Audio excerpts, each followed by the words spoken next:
one of our most common and best bluff spots would be the ace-x blocker on a flush board. Well, on runouts of turn and rivers, about 30% of the time the board's going to pair, and we're probably going to have to give up on the bluff. Whereas the prior example, that's going to only happen at most about 15% of the time when you pair your low card, or if you have uncounterfeitable nut low, as I was mentioning, then it will never happen. And also, in the PLO high example, you're risking being called and losing the entire pot and losing the bet you made.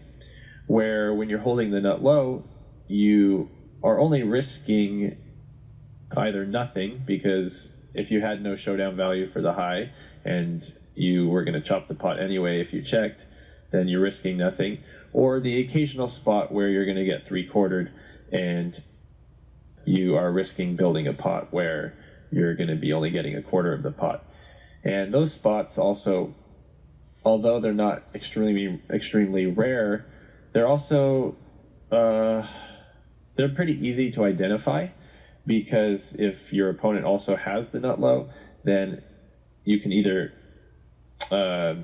know that they're going to have it in the way they played pre-flop, or their aggression post-flop is also going to be indicative of having a strong low or nut low. Now that we've established that marginal hands have low realization of equity, we should discuss what the implications of that are. And in PLO8, aggression post-flop is often higher than in other flop games. And the reason for that is even your more passive players tend to have substantial bluff frequencies, because it feels less risky psychologically, and in fact it is risking less to continue firing three barrels when they know that they're going to be getting half the pot back if called. So now, even though there's going to be built-in higher bluff frequencies, it's still a great game for fish frying, for taking massive win rates off weak players.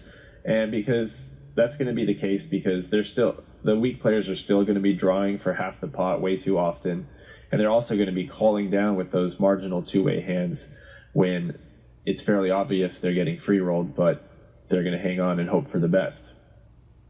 Another interesting aspect of the game is, how do we apply concepts in split pot games, specifically PLO8, to game theory and our overall ranges? And it's really hard to quantify things like, where am I in my range, for example? Well, given that the pot is really divided into a high and a low, it's hard to evaluate the actual strength of our hand in a sense of where it is in our range. It's also hard to decipher how exploitable we are if we fold certain hands, how often we're going to have better, given that we're really splitting this pot up in two.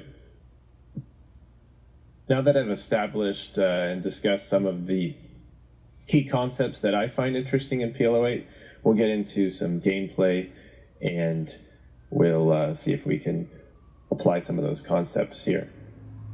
On table 2, I complete with a pretty weak hand with some 3 low cards for backup. And I'm mostly just trying to see how the big blind's going to be playing. I end up defending this hand to an open, which is questionable, but I'm okay with it. On table 1, we have Jack, Jack, 5 deuce, which is a good hand to be completing action with. It's a very flop-dependent hand, given that we pretty much just need a set and some other advantageous flops to continue with.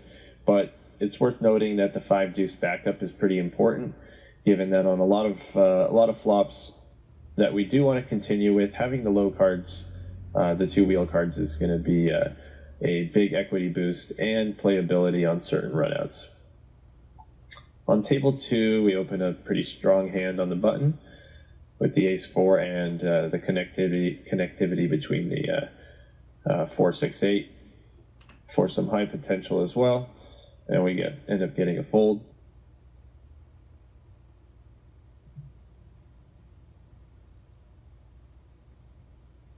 Again, on table 2, we have an open from the cutoff with a hand that has a lot of high potential and weak on the low. On table 1, we have a very similar hand, nearly identical, except obviously a good deal better given that we have aces. We flop nut flush draw and a very weak low on table 2. And our decision is whether to check or bet once checked to. And this spot I find kind of interesting, and a spot where you can make a pretty accurate decision based on pre-flop play. Well, specifically, small blind should be 3-betting most of his ace-deuce combos, and some of it is ace-3 combos. And given that, we actually shouldn't be facing a check raise very often at all. And a hand like ours, which has a lot of high potential with the nut flush draw and probably can't withstand a check raise, is a hand that you might consider checking back. But given that he doesn't have those ace-deuce and ace-3 combos, we can go ahead and bet, and we should almost never be check raised by anything but ace-deuce and ace-3. And if that's not clear to you why, it's simply because even a hand as strong as, let's say he had king, queen, 6-8, and he went ahead and defended the small blind, that would be nut high, and let's say he had king high flush draw with it as well. Nut high with a king high redraw.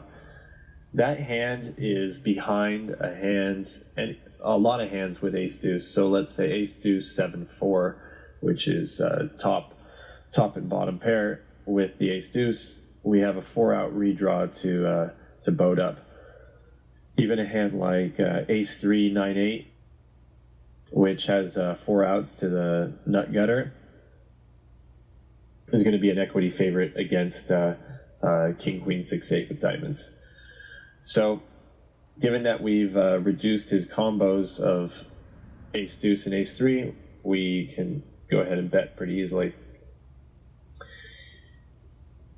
Once he calls, his range is strengthened quite a bit, and specifically on this turn, it's probably a good turn for his range, and I'm just going to be giving up and trying to spike the river for the high half. On table 1, I go ahead and opt to check back the flop, given that we have no low draw, given we paired our 8. Also, there's some good turns for us if we can pick up a high card like we did. I end up betting the turn, and he check calls. I expect him to be betting any high hands that are better than aces and tens on the turn, and so when he check calls, he's gonna have draws mostly. When he check calls turn, most of his range is going to be draws, given that we've already established that he's going to bet better than aces and tens for high. On the queen river, nearly all the high draws got there and now beat aces and tens, and the low draws missed. We can no longer get any value from the low draws, so even though we do have the best hand for high the vast majority of the time, I don't think he's going to have enough showdown value for high for us to value bet. So I end up checking back. The hand on table 1 brings up a point that wasn't mentioned earlier, which is very important to PLO8. When you have the current best high hand on turn or on flop, it's really important to be protection betting a lot, and slow playing becomes much less attractive. The reason is, when there's no low possible, we have the total current pot is ours. If the hand ended there, we would take the whole pot. But if we let it check through, hands as weak as, let's say, in our spot we had a 4-3 low draw, and he let it check through with a hand better than aces and tens. That's pretty disastrous for him, because we have significant equity, even though we have a hand that would put no money in, and he's going to want to have to push, he's going to want to charge us and basically just bluff us off our equity. So what that means is, once we're checked to, we can eliminate stronger hands from his range with more confidence than we would in a high-only game like PLO, just because protection betting becomes much more important.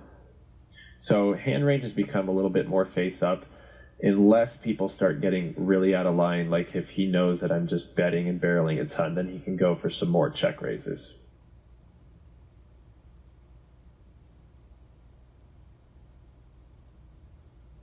The 10-7 3 deuce is just worth mentioning. Too weak to open, only probably from the buttoner. So also king 10-6 with no low card side cards, also too weak. And in any game that you're not really familiar with pre-flop equities, I encourage you to just go ahead and plug the hands into Pro Poker Tools. Just hit the rank button and get an idea of what percentile hand it is, and that way you can see what kind of hand ranges you should be, or what kind of hands you should be opening from certain spots. If you know you want to be opening let's say, somewhere around 15% of hands under the gun, well, if you open a hand and you hit the rank button and see that it's a 25 percentile hand, well, something's out of whack. You should either be expanding your under the gun range, or you should probably not be opening that hand.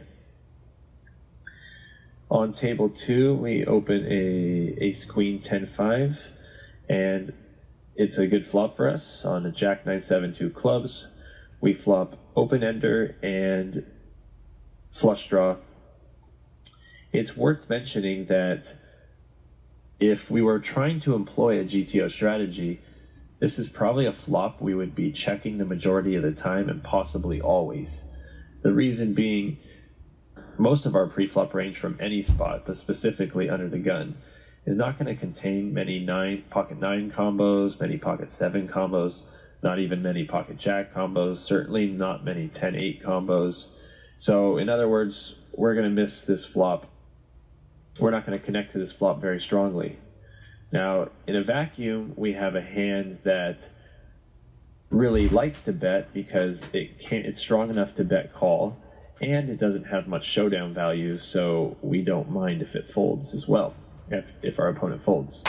But it's just worth mentioning that it's a hand that, from a GT perspective, we would probably be checking, but we just don't expect this player pool to be capitalizing on flops that miss our range much, so it's a pretty easy bet. On table 2, we defend the big blind with a mediocre hand, and we flop quite well with top 2 pair and the worst possible low draw. It's actually worth mentioning that we do have a low draw, even though it is the worst low draw. So if he does have a low, we'll always lose it.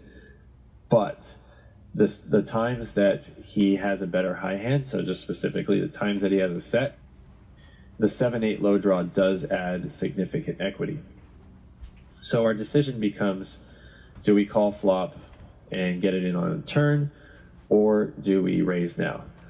I end up opting to raise now because there are some high only hands that, well, there's some hands that we dominate, specifically hands like ace 5, deuce 10, some ace 5 combos. Those hands we're going to have pretty crushed. He ends up sticking it in with a fairly strong hand of ace 10 3 deuce, which is nut low draw, gut shot, and top pair. And even though his hand was quite strong, I'm going to bring up an equity simulation just to check how we're doing against that hand, and that way we can gauge how we're probably doing against different parts of his range. you can see that even against a hand that he has a snap decision to get his stack in,